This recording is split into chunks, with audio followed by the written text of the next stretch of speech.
Yes, good day everyone. Today we'll be reading from the book Vatican Ratline. The Vatican, the Nazis, and the New World Order by Maury. Reading.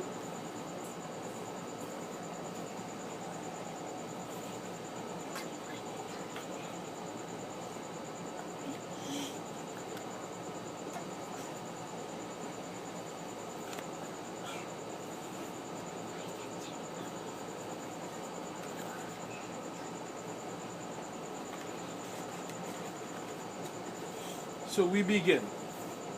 Chapter 1, the Hitler myth. While we are reading, we'll be watching some of God's beautiful creations. We begin. The story of the Vatican Ratlines is in part a personal story. As a small child, I was on the receiving end of this Nazi invasion into the Americas. What I remember is not the same as what is discussed in the media, read in the history books, or taught in school. What I remember came from the church and the Nazis themselves as it went down. The Ratline, the Catholic Church's dirty little secret, is not so secret. The Vatican's defense is that they were only helping the refugees after the war. It was purely a humanitarian motive and done by only a few sympathetic priests and bishops, not the Vatican itself. To question their motives and methods is to be not Christ-like and to be unforgiving. The surviving Nazis were shipped where they could live out their lives in peace, mostly to South America. For the next half-century, stories of the Nazis safely tucked on private estates, drinking wine and reminiscing, circulated through the rumor mills. A few even included Hitler. My experience tells me this is a myth.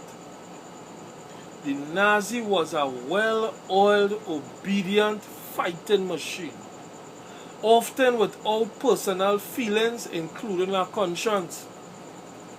They had been carefully created or programmed and were a valuable asset.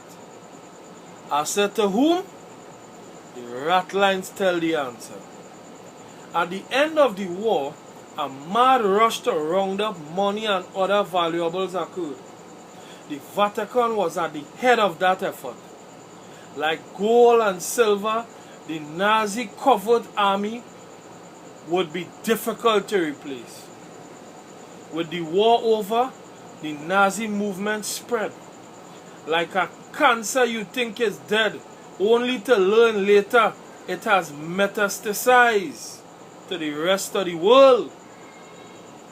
I can assure the reader from personal experience, the mind-controlled soldier that was the Nazi had no personal life. To continue his existence, he must perform.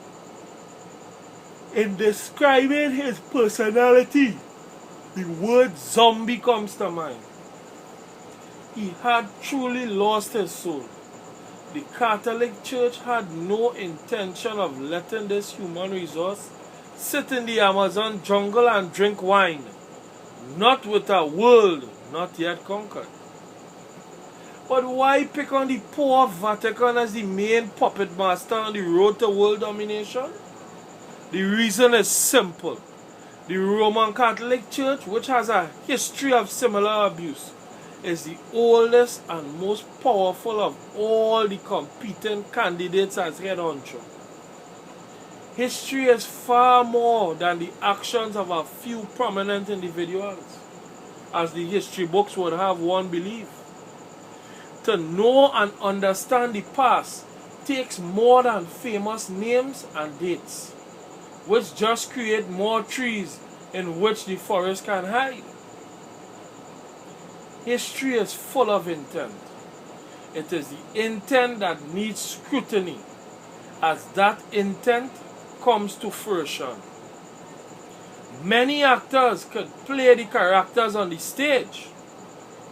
It is the intent of history that creates the part, not the part that creates history.